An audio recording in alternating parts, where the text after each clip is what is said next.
Hi everyone and welcome along. Today we're going to paint primroses. Now they come in all colours and I'm going to paint a blue and white one, but you can choose whatever colour you like. So grab your paints and let's get started. Let's start with a bit of a pencil guide. So we're going to have a flower, an open faced flower there. So I'm going to draw a pencil circle, and then I'm going to have another one coming off there, and then one coming off there as well. Slightly interesting wobbly stem, but we're going to have some leaves in there as well. So I might just pop in a line for a leaf or two.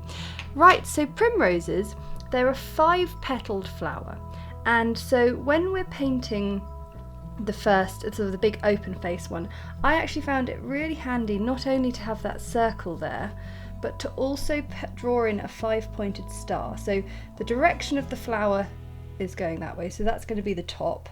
So I'm going to draw in the top of a star, 2 legs, and 2 arms like that. And that was really helpful for me when I was practicing, and because we can rub out pencil, even though I have drawn that in quite heavy for the sake of filming, will be all good. So I'm going to paint a primrose, a blue and white primrose, and I'm going to use a mixture of Cobalt Blue and French Ultramarine, because that made a really lovely combination when I was practicing. There are so many different types of primrose, it's crazy. But what we're going to look at today is how to achieve the sort of famous yellow centre with a coloured petal and not have them sort of merge into each other and go all muddy and dull. So I'm going to use Cadmium Yellow, so I'm just mixing that one up there, waking that up. And I'm going to begin with a size 4 brush, because it's nice and large, but it's not so huge that I'm going to lose control of it. And I'm going to paint in a petal just in water first, so this will be a little bit difficult to see, but I hope you'll be able to follow. And I'm going to paint in a sort of heart shape petal. So one side of the heart and the other side. That's a really good sort of reference for a starting point for your flower. And I'm going to just let that sit for a minute whilst I paint another heart shape down here, a petal that is far enough away that it won't be touching that one. So we're sort of using my petal technique of layering nice watery, crisp-edged pieces that are sort of not touched and they can dry without blending into one another. Right, so I'm going to get a little bit of yellow on the brush, and I'm just going to dab the centre point, which is the sort of pointy point of the heart, and just allow it to blend out on its own. A primrose centre has this yellow, but it travels to a certain point and then stops. Now I'm going to take some of this blue, and I want it to be fairly concentrated, and then I'm going to outline the heart shape, but I'm going to add a sort of slightly rougher edge, and I'm just going to allow that colour to blend down in, and I am now not going to touch that. I'm going to let it just blend and do its thing, and I'm going to do the same down here.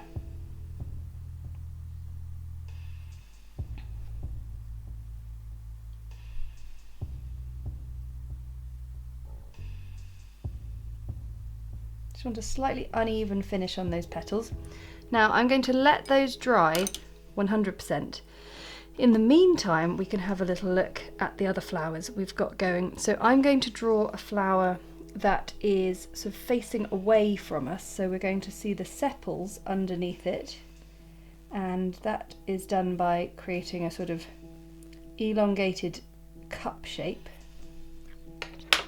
And my petals, I'm going to do 3. So I'm going to begin with a central one. So a heart-shaped petal in water coming out from the centre there.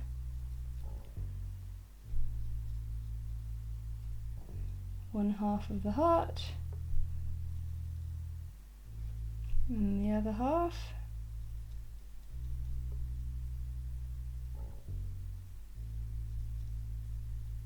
I struggle to see what I'm doing as well. So a little bit of yellow at the base, clean that brush right off, and then the top half just roughed up a little bit at the edges with some blue, and we let that bleed down and do its thing. And then the other one down here is going to be more of a full-on bud. So the sepal has not really opened out so much yet, maybe a little bit, but we will see the tiniest bit of colour. So what I'm going to do is I'm going to just pop in a few dabs of water and just top it with a little bit of blue. So we need to let these dry before we can do the next layers. These are all beautifully dry, so let's get on with the next petals. So this one here, to fill in with water.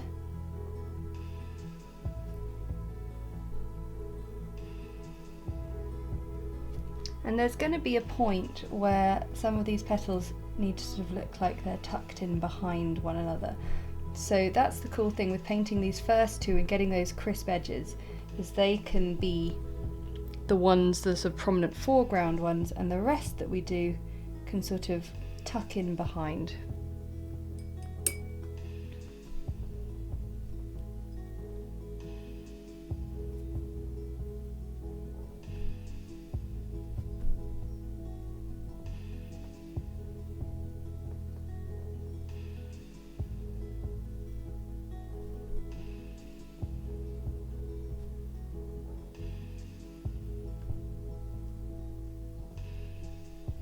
And when you get the colour in, you can also start to sort of get in your petals making a nice sort of even flower shape as well, because it really is hard to know exactly what you're painting when you're just putting the water in.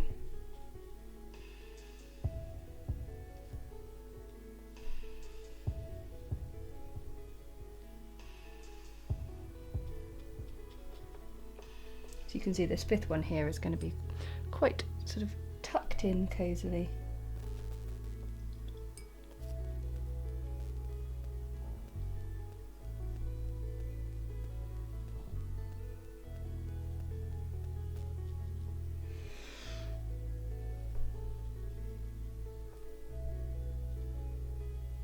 Okay, so we do need to wait for that one to dry to put the last one in, but we can put in our petals on this one. So I'm just going to do two sort of almost slightly squished hearts sort of on their sides in water.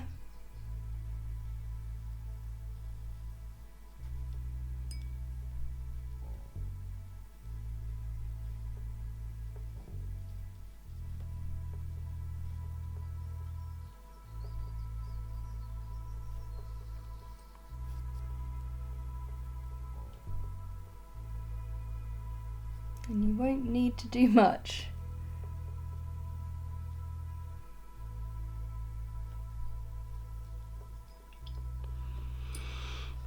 Right, whilst we wait for those to dry, we can start to have a look at the stem and the petals. So let's, oh, I don't mean the petals, I mean the leaves, don't I? So let's get some green and green gold mixed up. And I'll use my larger brush for this because that is much quicker and easier. I'm going to swap my water over because I have a water jar that I was using for green paint earlier, so it's got a slight tinge of that.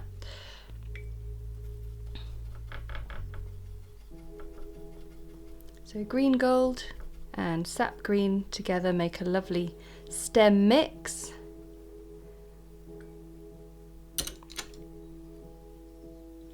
And I'm just going to focus on getting these stems sort of to a point where they are before we hit the sepal.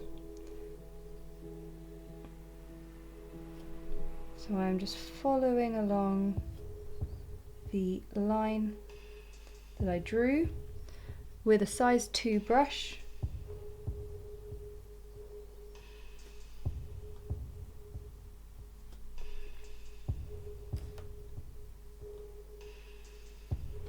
Trying to do it as smoothly as possible. Whether you prefer going from the bottom or the top is up to you.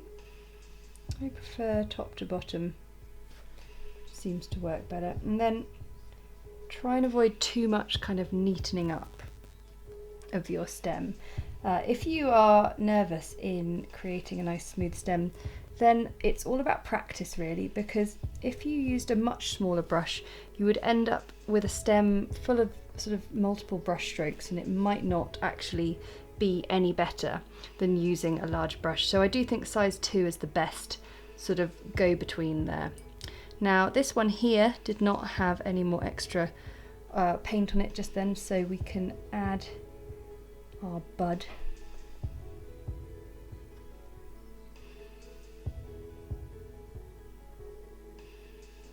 So I'm adding it in sort of 3 sepal strokes there. And then I will just get a bit of sap green, drop that in the base, just to help that along a bit. Okay, one last quick dry for these petals, and then we can do those last bits and move on to the rest of it. Time for the last petal. So we'll just squeeze that one in, make sure my brush is clean.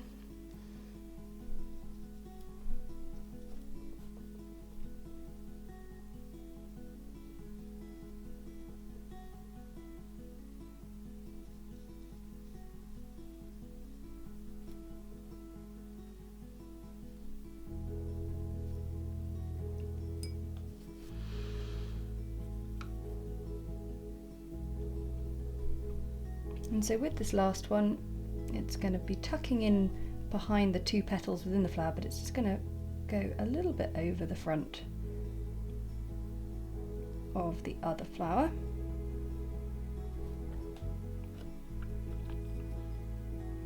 And that works nicely. Okay, so we can do the little sepals on both of these here.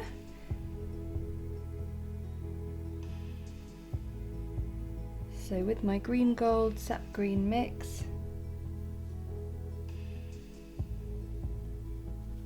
just extend that colour upwards.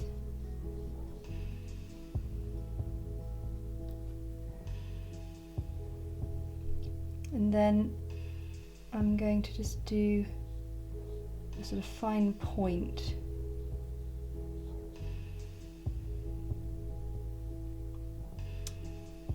Another one.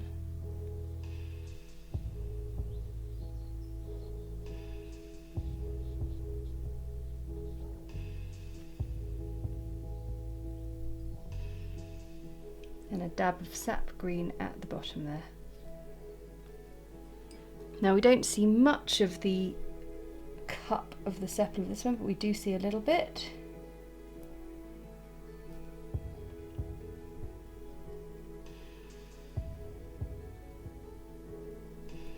And we can do that because those petals are dry. And then a little bit of sap green at the base. Lovely. And whilst those dry, we can have a look at the leaves. Now I used my brand new size 12 Connoisseur Pro Art rounded point brush to do the magnolia petals last session, or a few sessions ago I should say, and I am really excited to use it again for these leaves. I came up with a really nice technique for these.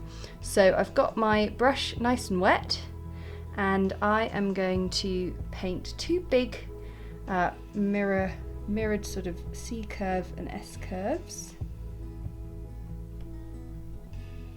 And whether you like to do it from bottom to top or top to bottom, that's no problem with me. Now that's looking really nice, there's not too much excess water left in there, but if you do get a puddle, That's all you need to do. Is that going to sit still? Probably not. And now, working fairly quickly, I am going to use Sap Green to just blend down into the edge of this leaf, and you can see how quickly that water dries because it's blended nicely on one side, but it needs a bit of help on this side, which is no problem at all. We just get a little bit of water on the brush and blend it in.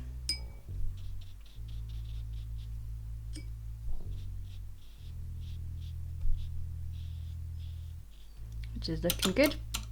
So you can always sort of add a little bit of water, not too much to proceedings, you don't want to flood things.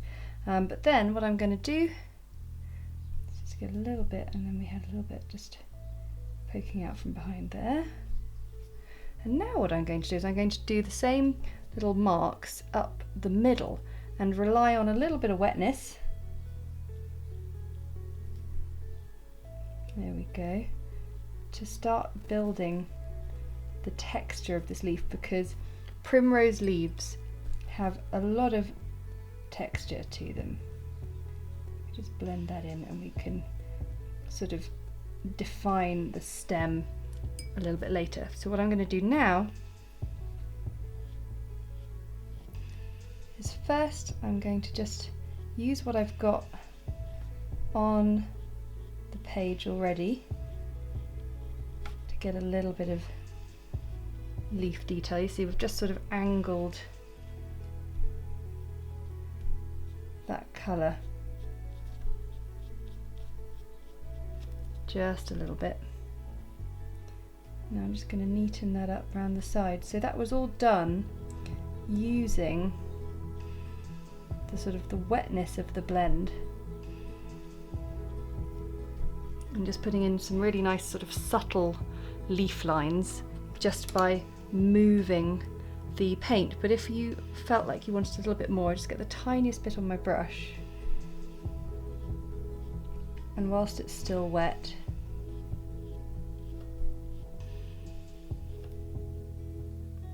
but really small amount, maybe a little bit more than that.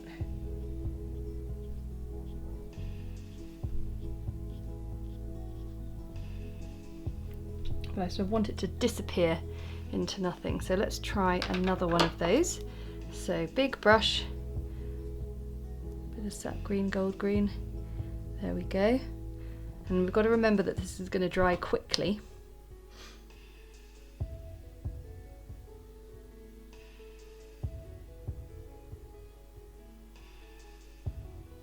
So moving nice and fast.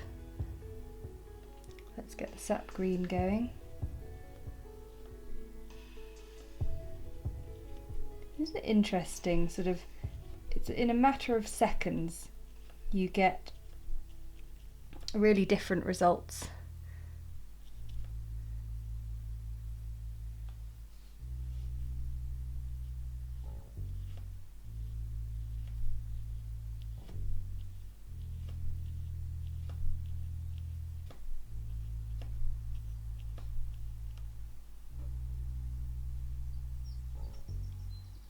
And then up the middle.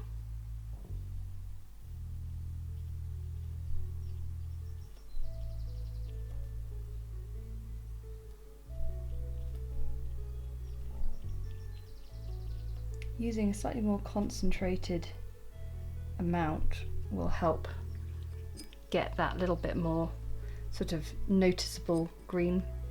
Now I want to just get this little area here nice and wet again. Lovely. For when I now do a little bit, I'm just going to twist the page.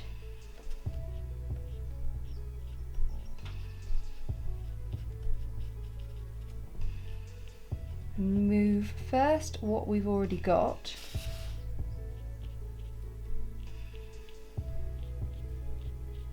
And it seems like a sort of pointless task this, but I promise you it isn't.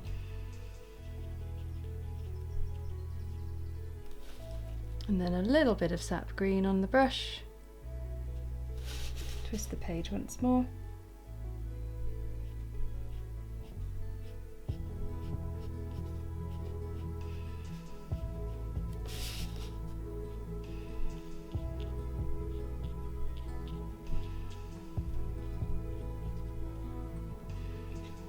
And now it's time for a bit of detail and a bit of tidying up. So to start off with, I'm going to allow this to dry 100%. I'm going to rub out the pencil and then we can pop in our detail. Time for some detail. So we're going to look up the top here first, and I'm going to get a bit of cadmium yellow mixed up.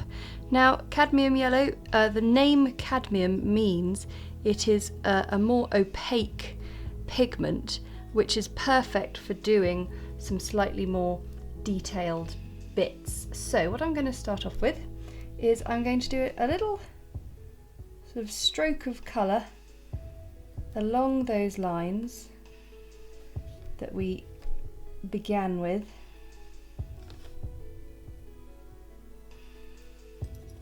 And I'm also going to get some cadmium orange mixed up,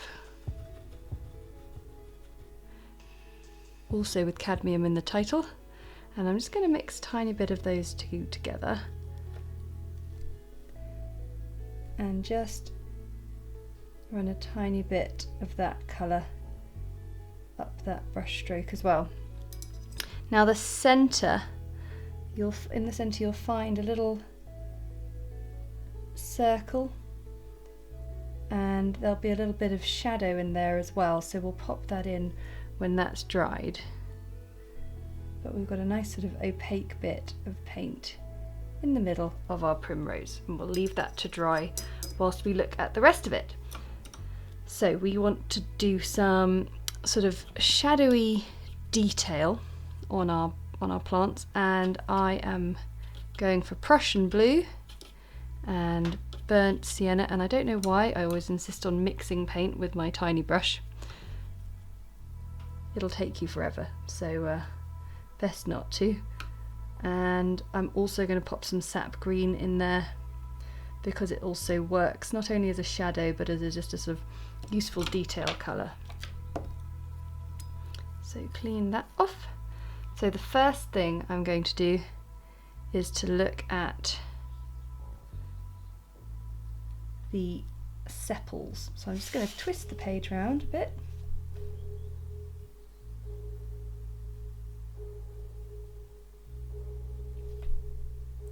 So I'm just sort of coating the underside with this colour, but I'm also just trying to define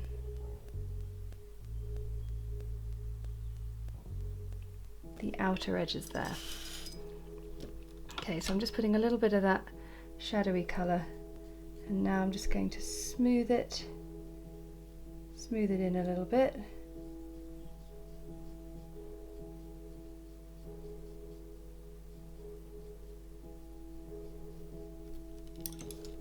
And then we can also use it to just even up the shape at the bottom. And then moving on, we can use just a little bit down one side of the stem.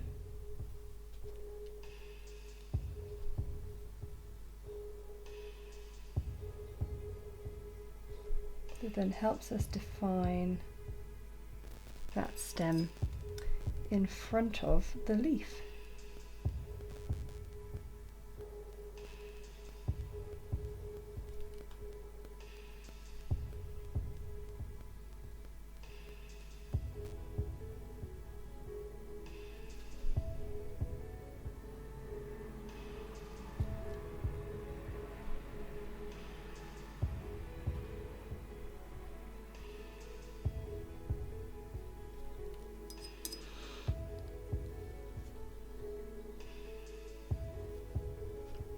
This one here, I'm going to use it a bit more in a shadowy manner, so it's just going to sort of cover parts of the sepal cup that we can see, And then at the top of that stem, I'm not going to do detail all the way down it, but I will pop in a bit just here.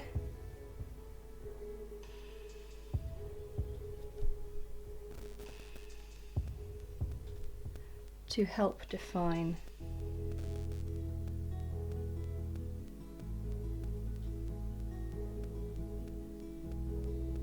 the stem at the bottom.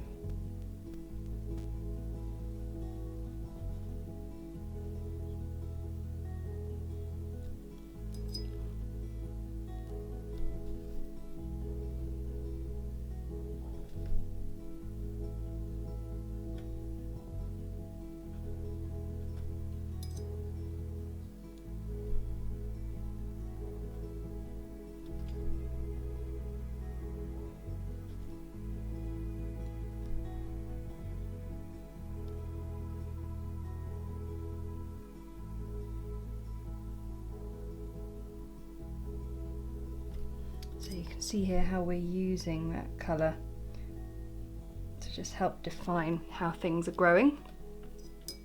And that's looking really nice. I don't want to do any more on the leaves. I think that is just fine. But what I will do now, so I've just got a bit of the pure shadow mix, popping in just a little extra at the base.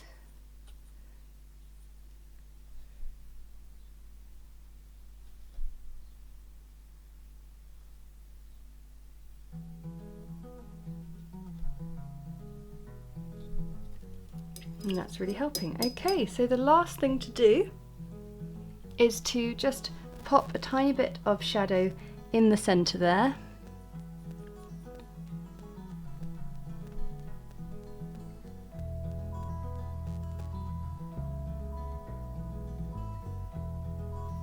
And then I want to just pop in a tiny bit just around the base. Just want to soften it a fraction.